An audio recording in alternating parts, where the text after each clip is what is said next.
Ya,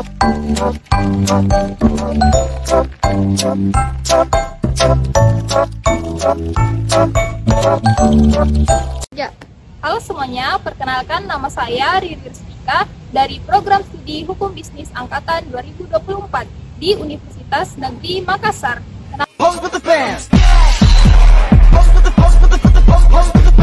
Saya Nurul Fitriani. Saya Agranisa. Saya Naswah Pak Sahra.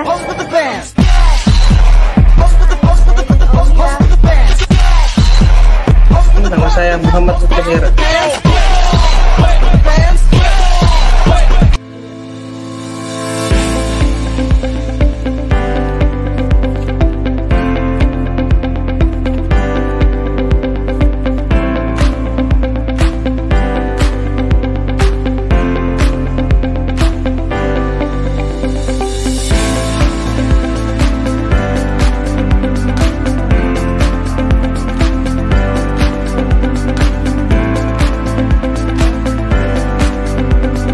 Pengertian sejarah sering kita kenal sebagai ilmu atau rangkaian suatu peristiwa yang telah terjadi di masa lalu.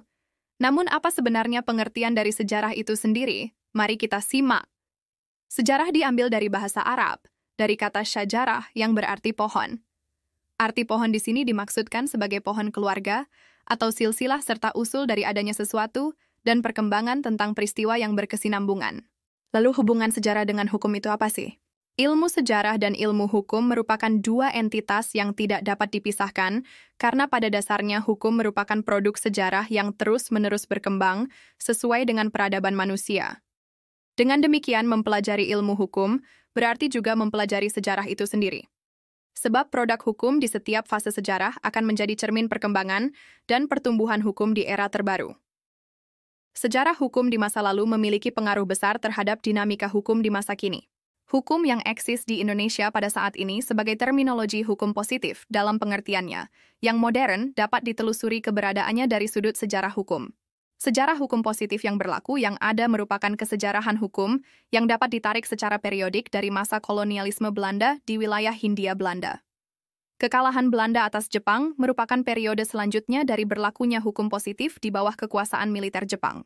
Jepang walaupun demikian, oleh karena kondisi perang yang dihadapinya, dengan keadaan bertahan dari kekalahan, tidak memiliki waktu yang cukup untuk menerapkan sistem hukumnya. Peralihan kekuasaan dari Belanda kepada Jepang dilalui hanya dengan menerapkan kembali sistem hukum yang berlaku pada zaman Hindia Belanda. Periode kolonialisme terbagi dalam A. Periode Verenigde Oost-Indie Compagnie, VOC. Penemuan benua baru oleh bangsa Eropa seringkali membawa tradisi, sistem hukum, dan agama. Syaiful Bahri, 2018-259. Kedatangan orang Belanda pada awalnya adalah berorientasi dagang dengan tempat-tempat yang disinggahinya. Para pedagang ini mendatangi tempat-tempat yang jauh dari negeri asal mereka untuk mendapatkan sumber-sumber daya alam yang melimpah dan mendapatkan keuntungan besar. Perubahan mendasar terjadi dari pola bisnis menjadi kolonialisasi oleh karena dalam rangka melindungi kepentingan bisnis para pedagang tersebut. Kolonisasi merupakan salah satu strategi yang tepat untuk menguasai dan melindungi kepentingan perdagangan bagi orang-orang Belanda pada saat itu. Campur tangan negara melalui kekuatan militer Belanda berguna selain untuk melindungi kepentingan bisnis para pedagang, termasuk untuk secara penuh menguasai sumber daya alam yang memang melimpah pada saat itu. Periode Verenigde Oost-Indie Compagnie, VOC, dapat ditandai dengan penerapan hukum-hukum yang Belanda-sentris. Tujuan utama penerapan hukum-hukum yang di bawah dari Belanda adalah melakukan eksploitasi secara ekonomi dan sebagai upaya untuk mengatasi krisis ekonomi di Belanda. Penerapan hukum yang sesuai dengan kepentingan para pedagang Belanda yang mengalami gangguan-gangguan dari masyarakat pribumi atau sebagai strategi dan taktik mendisiplinkan para pribumi melalui cara-cara yang otoriter. Hukum yang diterapkan secara sepihak ini juga berguna sebagai upaya perlindungan para pegawai VOC, termasuk para pendatang yang berasal dari Eropa. Periode politik etis sampai kolonialisme Jepang. Perubahan kebijakan ekonomi dan politik pemerintahan Belanda merupakan dampak krisis ekonomi dan politik yang terjadi. Memaksa pemerintah pusat membuat suatu kebijakan yang sifatnya lebih etis sebagai bagian dari politik etis Belanda.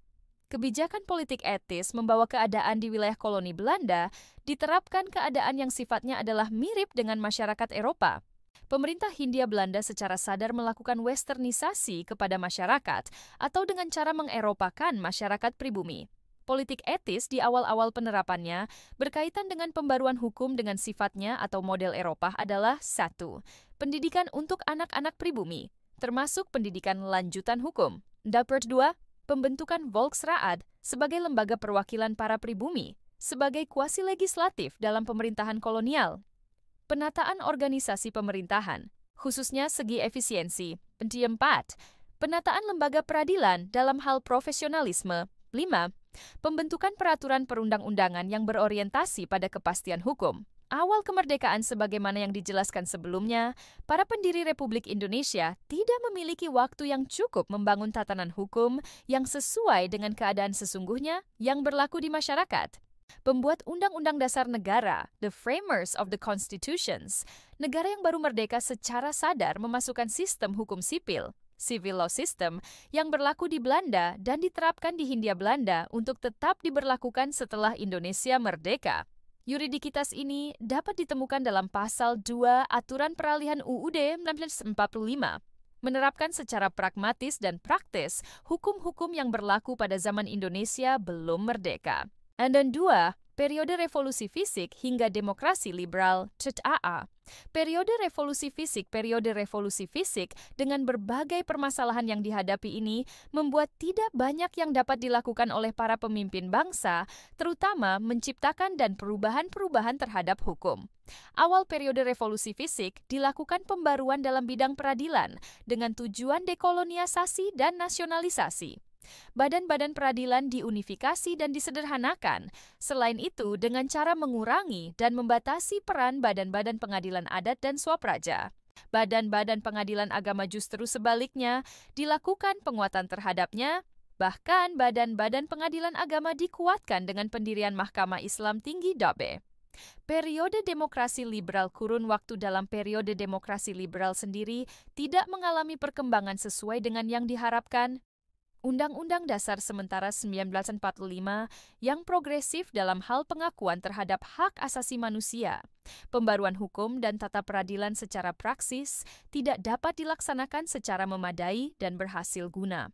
Peradilan adat melalui upaya kodifikasi dan unifikasi menjadi hukum nasional yang dapat beradaptasi dengan perkembangan ekonomi dan tata hubungan internasional terjadi dikotomi.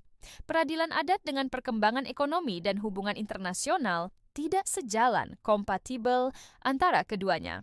Politisi dan yuris kesulitan untuk bergerak dan melakukan pembaruan atas kedua hal ini, menyesuaikan antara harapan penerapan hukum adat di satu sisi melalui pengadilan adat dengan perkembangan internasional. Dekret Presiden pada tanggal 5 Juli 1999 untuk kembali ke UUD 1945 merupakan pintu masuk perubahan dari sistem pemerintahan parlementer menjadi sistem presidensial. Pengalaman sistem parlementer membawa pemerintahan pada saat itu tidak stabil. Setiap saat dalam waktu yang tidak berapa lama, berganti lagi pemerintahan. Hambatan sistem. Periode pasca Orde Baru, era reformasi. Pergantian rejim pemerintahan dengan jalan reformasi menggantikan era Orde Baru ke masa Orde Reformasi.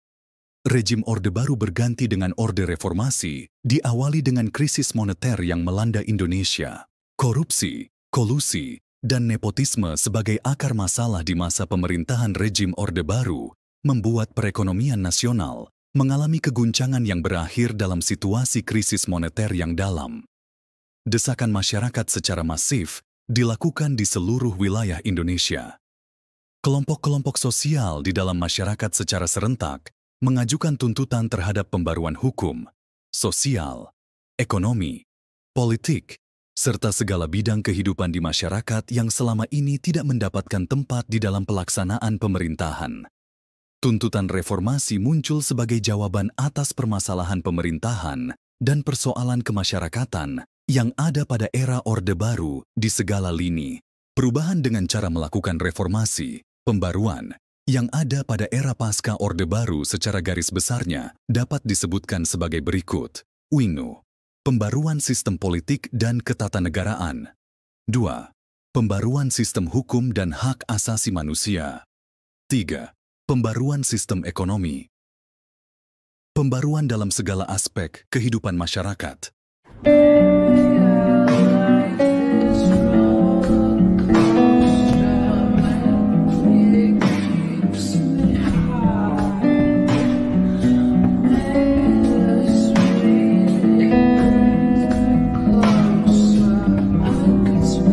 If I stay with you, if I'm choosing wrong, I don't care at all.